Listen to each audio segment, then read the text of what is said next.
Bismillahirrahmanirrahim. Assalamualaikum warahmatullahi wabarakatuh. Apa kabar ayahanda dan bunda? Alhamdulillah kita masih diberi kesempatan untuk berjumpa, untuk berbagi informasi hal-hal yang terkait dengan Konvensi Hak Anak. Kali ini kita akan membahas pasal 19 Konvensi Hak Anak tentang pelindungan anak dari kekerasan.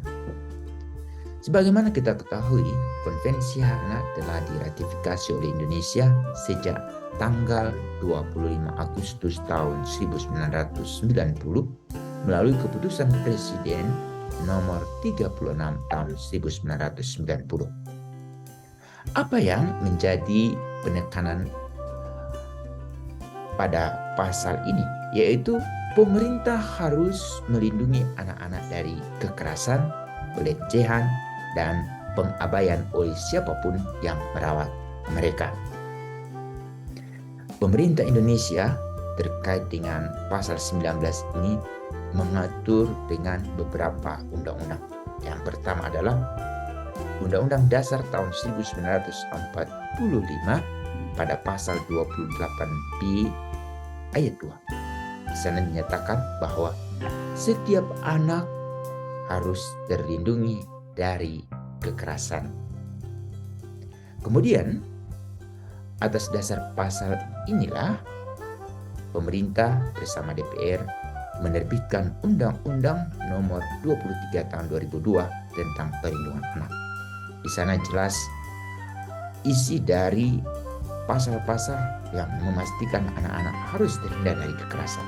Kemudian Undang-Undang Nomor 23 Tahun 2004 tentang penghapusan kekerasan dalam rumah tangga. Pada undang-undang ini lebih detail lagi apa yang dimaksud dengan kekerasan dan bentuk-bentuknya. Ada 4 bentuk kekerasan, yaitu kekerasan fisik, kekerasan psikis, kekerasan seksual, dan penelantaran. Lalu kemudian undang-undang yang ketiga yaitu Undang-Undang 35 tahun 2014 tentang perubahan atas Undang-Undang Nomor 23 tahun 2002 tentang perlindungan anak. Ada penguatan terkait dengan bagi mereka yang melakukan kekerasan itu benar-benar harus dijerat. Kemudian ada perubahan istilah yang dulunya kita kenal kekerasan seksual berubah menjadi kejahatan seksual. Lalu kemudian undang-undang yang keempat terkait dengan Undang-Undang Nomor 17 tahun 2016 tentang peraturan perundang-undangan nomor 1 tahun pengganti Undang-Undang Nomor 1 tahun 2016 disetujui menjadi undang-undang. Di sana lebih tegas lagi bahwa para pelaku kejahatan seksual terhadap anak itu selain mendapatkan hukuman pidana juga mendapatkan hukuman tambahan, antara lain adalah dikebiri, kemudian dipasang chips atau gelang elektronik sehingga pelaku bila dia sudah keluar dari penjara dia akan ketahuan kemana saja dia pergi. Kemudian diumumkan ke publik, dan yang terakhir si pelaku harus direhabilitasi. Lalu undang-undang yang sangat penting juga perlu kita ketahui bersama yaitu Undang-Undang Nomor 12 tahun 2022 tentang tindak pidana kekerasan seksual. Ini Ibu Bapak, perhatian pemerintah terkait dengan pentingnya anak-anak terhindar dari kekerasan ini sudah berbagai peraturan perundangan yang sudah dibuat oleh pemerintah. Ada satu peraturan presiden yang juga perlu kita ketahui bersama, yaitu Peraturan Presiden Nomor 101 Tahun 2022 tentang Strategi Nasional Pencegahan Kekerasan Terhadap Anak. Ada 7 strategi yang diupayakan oleh negara untuk memastikan anak-anak itu terhapus dari kekerasan. Pertama adalah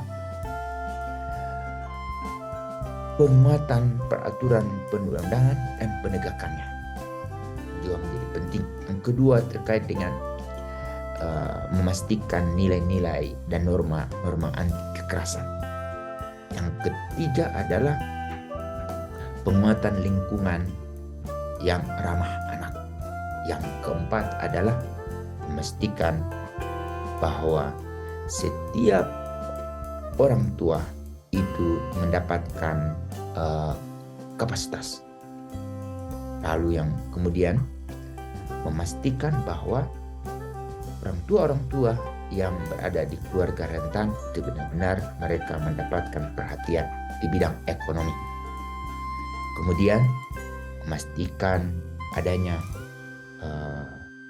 penguatan dan akses layanan. Dan yang terakhir adalah pendidikan kecakapan hidup untuk ketahanan diri anak. Strategi-strategi pencegahan kekerasan terhadap anak ini perlu diterjemahkan oleh kementerian lembaga, kemudian pemerintahan provinsi dan pemerintahan kabupaten kota dalam bentuk program-program dan penanganan. Ini menjadi poin penting. Apa hal yang penting juga yang perlu kita ketahui kalau kita mempelajari pasal 19 Konvensi Hak Anak ini? Ada beberapa pasal yang sangat terkait dan saling beririsan.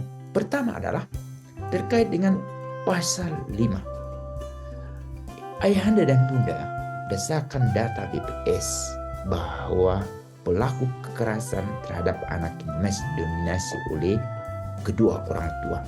Seharusnya mereka ini yang harus memastikan anak-anak mereka terlindungi, tapi malah justru mereka yang menjadi pelaku. Untuk itu perlu ada program-program yang harus dikemas oleh pemerintah maupun oleh masyarakat terkait dengan peningkatan kapasitas orang tua melalui kelas parenting tentang pencegahan kekerasan terhadap anak.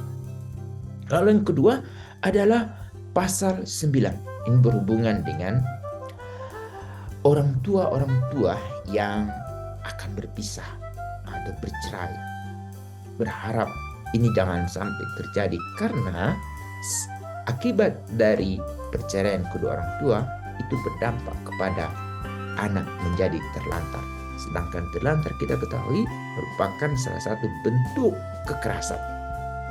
Lalu yang menjadi penting juga adalah bagaimana peran negara untuk bertanggung jawab jangan sampai anak-anak menjadi korban kekerasan sebagaimana yang dikehendaki oleh pasal 18 Konvensi Anak.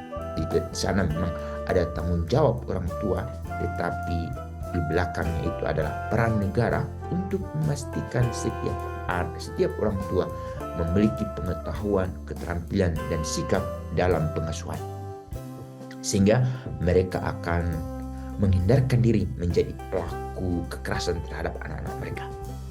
Lalu yang perlu kita ketahui juga, siapa lagi yang harus mendapatkan perhatian dalam pencegahan kekerasan terhadap anak? Adalah mereka yang diberi amanah untuk mendampingi, membimbing, mengasuh anak-anak yang tidak lagi memiliki orang tua. Baik itu yang menjadi penjamin, yaitu keluarganya, maupun anak-anak yang tinggal di panti asuhan. Para pengelola dan penyelenggaranya itu harus terpastikan mereka tidak melakukan kekerasan terhadap anak. Untuk itu, negara melalui Kementerian Sosial memastikan setiap lembaga kesejahteraan sosial anak itu harus terstandarisasi.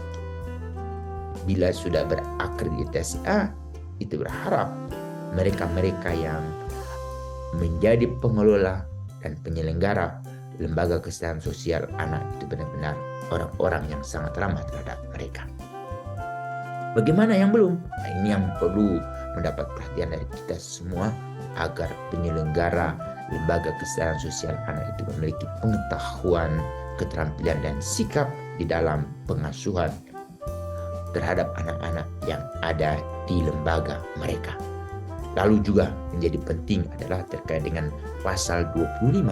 Di sana adalah anak-anak yang tinggal di panti asuhan atau di lembaga kesejahteraan sosial anak perlu ditinjau apakah mereka mengalami kekerasan atau tidak. Dengan hasil review atau tinjauan itu kita akan ketahui apa yang sering dialami oleh anak-anak selama mereka tinggal di panti asuhan. Kemudian ini terkait dengan lembaga pendidikan. Pada saat mereka menegakkan disiplin, yang perlu ditekankan adalah disiplin positif non kekerasan. Di sini juga para guru-guru, para pengelola sekolah, dan termasuk juga para penyelenggara perlu mendapatkan pelatihan tentang disiplin positif yang sangat beririsan dengan pasal 19 Konvensi Hak Anak. Lalu yang menjadi menarik adalah terkait dengan pasal 34. Anak-anak jangan sampai mereka menjadi korban kekerasan seksual. Untuk itu, dengan hadirnya Undang-Undang Nomor 12 Tahun 2022 tentang tindak pidana kekerasan seksual, negara hadir terutama untuk melakukan pencegahan. Sedangkan terkait dengan penanganan, negara juga mengupayakan di setiap kabupaten, kota, provinsi sampai nasional itu adanya pusat pelayanan terpadu. Kemudian terkait dengan anak-anak yang berperilaku menyimpang, kemudian mereka menjadi pelaku tindak pidana, lalu kemudian ditangani oleh kepolisian atau oleh orang-orang yang memiliki kewenangan untuk memastikan selama mereka berada di lembaga penahanan, anak-anak tidak boleh mengalami kekerasan. Nah, untuk itu kita harus pastikan apa yang ditekankan oleh pasal 11 tahun 2012 tentang sistem 12 tahun tentang sistem peradilan pidana anak benar-benar harus dipastikan mereka yang menjadi penyidik, penuntut, dan hakim itu memiliki sertifikat anak. Lalu yang terkait dengan anak-anak yang terlibat dalam konflik, mungkin konflik bersenjata tidak terjadi atau mereka direkrut menjadi anggota militer, tapi yang perlu juga kita pastikan anak-anak yang dilibatkan melalui geng-geng kejahatan. Nah, ini juga mereka harus terhindar, jangan sampai mereka mengalami kekerasan pada saat kita menangani mereka, terutama anak-anak tawuran atau anak-anak yang bergerombol lalu mereka melakukan tindak pidana. Kita harus pastikan mereka terlibat seperti itu tidak terjadi begitu saja, tapi melalui sebuah proses. Nah, untuk itu perlu kita melakukan penelitian yang lebih detail terkait dengan mereka-mereka yang terlibat dalam kelompok-kelompok kejahatan. Lalu yang paling penting juga mereka-mereka yang menjadi korban kekerasan, anak-anak terutama, itu harus dipastikan mereka mendapatkan rehabilitasi sebagaimana yang ditekankan pada pasal 39 Konvensi Hak Anak, bahwa anak itu perlu mendapatkan penanganan rehabilitasi medis, rehabilitasi sosial, pemulangan, dan reintegrasi. Yang perlu kita garis bawahi adalah terkait dengan reintegrasi ini adalah penyiapan anggota keluarga, masyarakat, tokoh adat untuk menerima kembali anak-anak menyatu dengan mereka tanpa diolok-olok atau tanpa di stigma atau hal-hal yang merendahkan anak. Intinya adalah anak kembali ke tengah-tengah masyarakat, mereka disambut dengan sukacita dan berharap jangan sampai anak-anak tersebut menjadi korban kekerasan yang berulang. Demikian, semoga apa yang kami sampaikan ini bermanfaat. Assalamualaikum warahmatullahi wabarakatuh.